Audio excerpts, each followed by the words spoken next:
Right, I thought we'd do a bit of a new one. There's a lot of landlords out there that are looking for advice. There's a Facebook page, Landlords UK, where a lot of landlords, a lot of private landlords that self-manage go on and they ask lots of questions of their peers and other people from within the industry.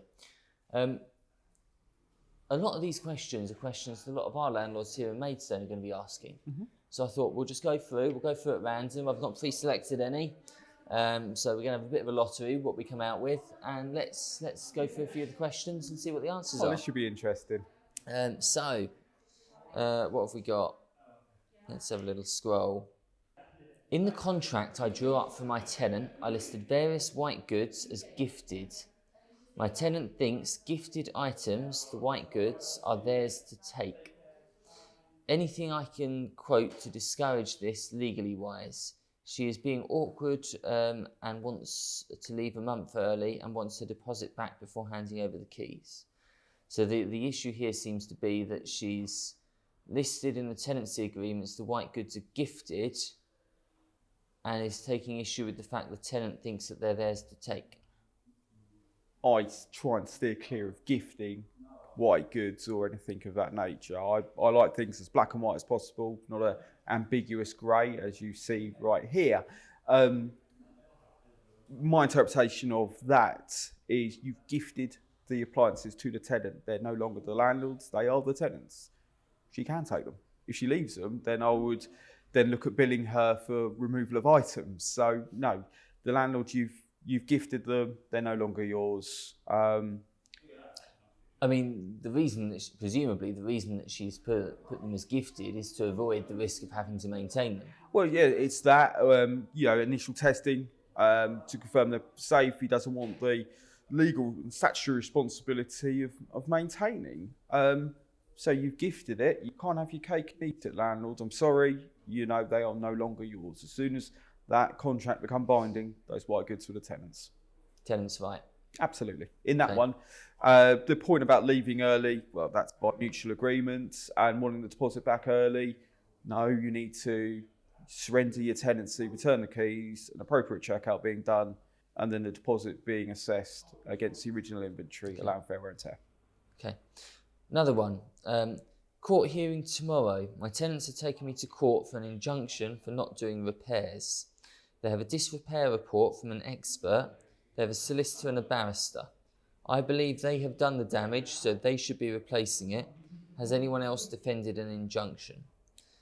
Now, going through some of the comments on this, some of the things that they are talking about that are disrepairs. One of the comments that the authors made in response to somebody, one of the issues is a gas safety certificate, and the landlord's quotes, the tenant's husband said they were going to do it. Right. Another one is a leak from a flat roof that is causing damp. They've got mould and water coming in, no cooker amongst other things, and some bad electrics that I've had disconnected. Let's park that for a minute. Thoughts? I don't know where to start on that one, Alex. Let's unpack this. Okay, the landlord's being sued by the tenant. They've got a barrister and a solicitor, so they must believe that the landlord's legally at fault here. You've got I tackled the leak and the damp combined from the flat roof. Landlord, that is your responsibility. While a leak can happen quite quickly, damp is normally built up over time. There was a tragic story in the newspapers of a child dying from excessive damp in a property. That should not happen in 21st century Britain, period. I mean, that was a social property I refer to. But if there's damp, deal with it. If it's a leak, deal with it. Landlord, this is your asset that should be appreciating in value in your tenure of owning it. Maintain it. With regards then, you said the tenant's husband said he's going to do the gas safety certificate. Well, I hope that tenant is gas safe registered and has all the qualifications to carry out the gas safety certificate. Landlord, the onus is on you to carry out your gas safety certificate annually by a qualified gas engineer. Do not leave that in the hands of your tenant. Just do it yourself. Thank the tenant for their very kind offer. but get it done yourself and retain a copy of your records for 2 years and issue a copy of the tenant to the tenant within 28 days of it happening. Another couple of interesting comments from the landlords on here. So they have mould, water coming in, no cooker, amongst other things, and some bad electrics that I've had disconnected. Okay. So you've disconnected the bad electrics. Okay, I'm going to hope and assume that you made the electrics safe. Do you have an EICR? No. Oh dear. I think we know what way this one's going. Landlords, unfortunately, I believe that judge and those solicitors are going to make an example of you. Their ignorance is no defence in the eyes of the law. Mandatory electrical testing has been in for existing tenancies since the 1st of April of last year. So there is no excuse. I have no sympathy for this landlord. With respect, landlords, you are a rogue and you're bad for the industry. And I believe you need to exit it for everyone's benefit. Another one. Well, again, from the author. I've issued them a Section 8, grounds 12 and 13. There is a response that they got some proof they moaned about repairs in 2017. They told me the husband was Corgi registered, so I didn't have to worry about gas safety, etc. So he's issued them a Section 8 notice on grounds 12 and 13. I mean, a Section 8 notice is commonly referred to for breach of tenancy, most commonly used for rent arrears. 12 and 13 are discretionary grounds for possession, so the judge can, The judge has got a fair amount of discretion there to exercise. I'll tell you what, with everything that we've just gone through and his failure to get an EICR, landlords, I don't fancy your chances of obtaining said possession from the landlord, from the tenant. Okay, let's move on from that one. Yep.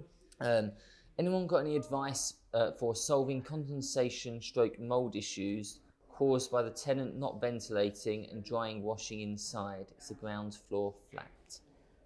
I mean, this is common at this time of year.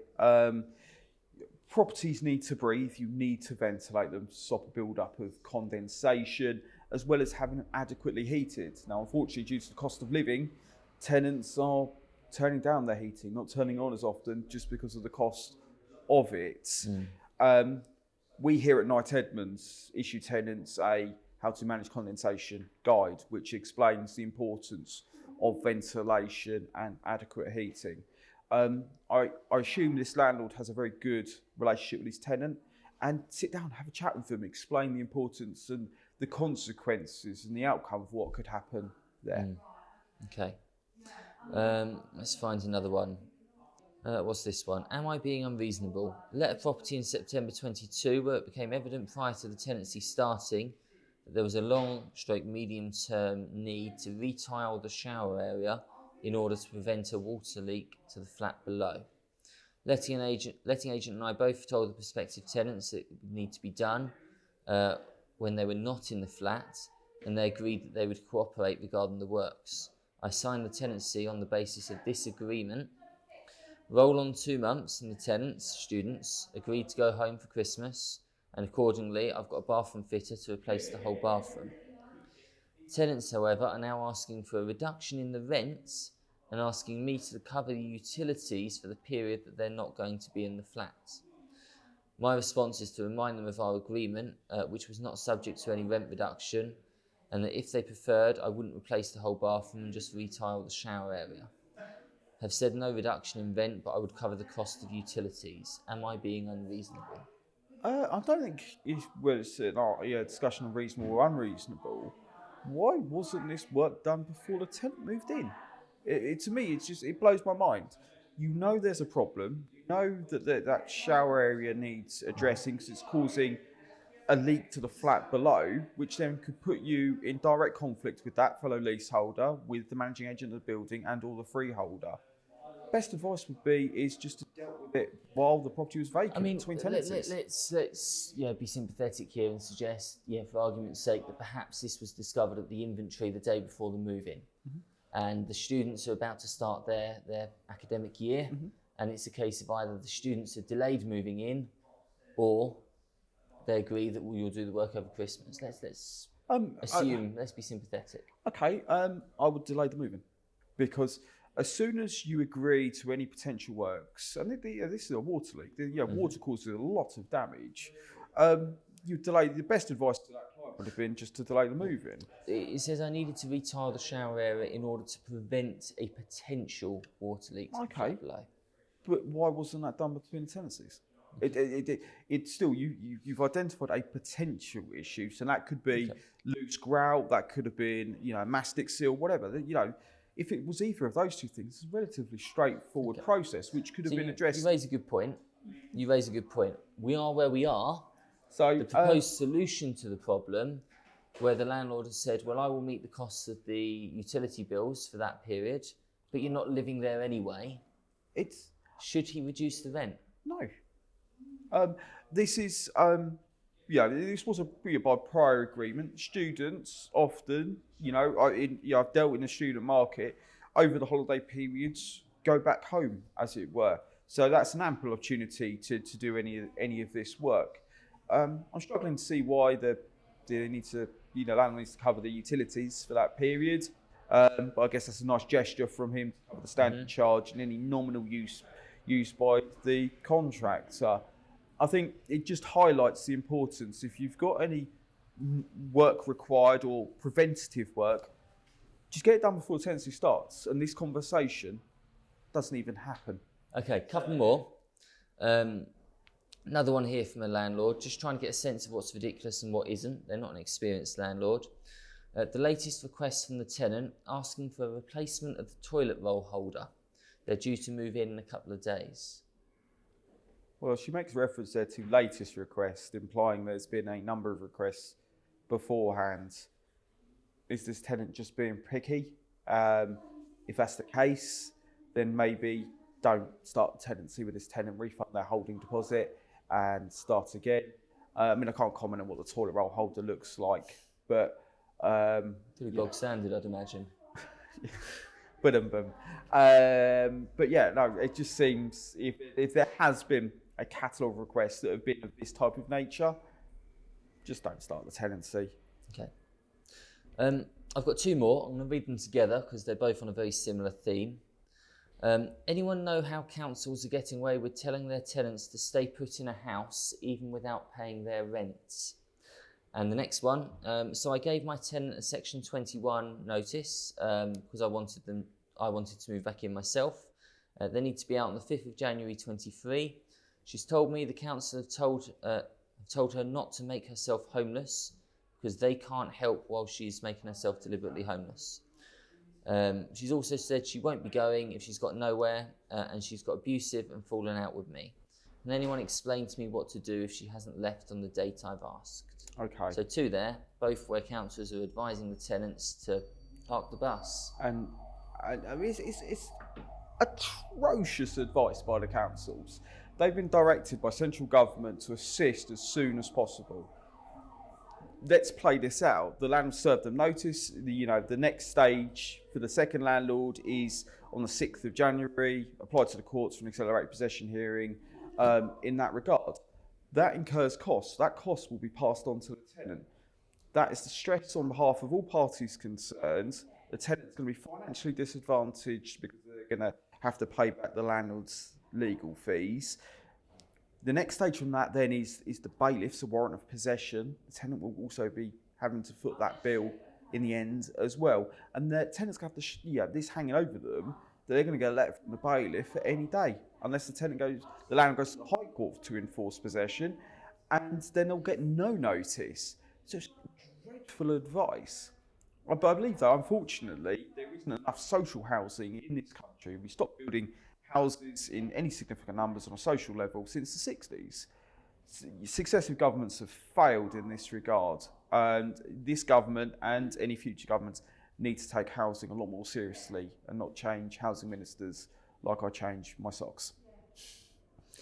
So, bad advice from the council, but pretty standard up and down the country. It's absolutely. I've got a number of friends who work in the industry across all different local authorities. This seems to be the standard norm. I haven't come across a local authority yet that is the exception to this, unfortunately. The first comment though, where they've been advised to not pay their rent. Now I haven't heard that from a local authority, because I believe that the action of a tenant of not paying their rent would be making themselves intentionally It homeless. says the councils are getting away with letting tenants stay put in the house even without paying their rent. So I'm assuming this is the landlord that served a Section 8 notice because they haven't paid their rent, and the council's told them to stay put regardless. And that's terrible. My heart goes out to that landlord. If you have, served Section 8, apply to the court for a possession hearing, issuing then a county court judgment against the tenant plus interest plus costs plus means profit, and recover your possession of your property back. Doesn't help for the public perception of landlords, because landlords, believe it or not, don't want to be taking tenants to court, getting CCJs against them. They just want to be able to receive the rent so they can pay the mortgage, make let's be honest, a modest profit these days. Landlords being aren't generous. exactly fat cats. No. And the advice is, well, your tenant can't pay their rent, so tough, you've got to foot the bill. It's terrible. Landlords are perceived in the public media of money grabbers. They can afford to do this. The absolute vast majority of landlords have 1 or 2 properties. It's their pension.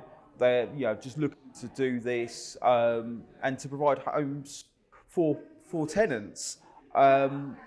It's like I say, it's a story that I'm hearing more and more. I think it just highlights the importance for any landlord, before that tenancy commences, have adequate rental legal protection in place, whether that be through your buildings insurer, whether it be through a separate third party. Because if this unfortunate scenario happens, you're at no financial loss. So, a few interesting questions there raised by real landlords online. Thank you, Matt, for your expertise and your answers. If you've got any other questions, feel free to give us a call or email us on the email address below.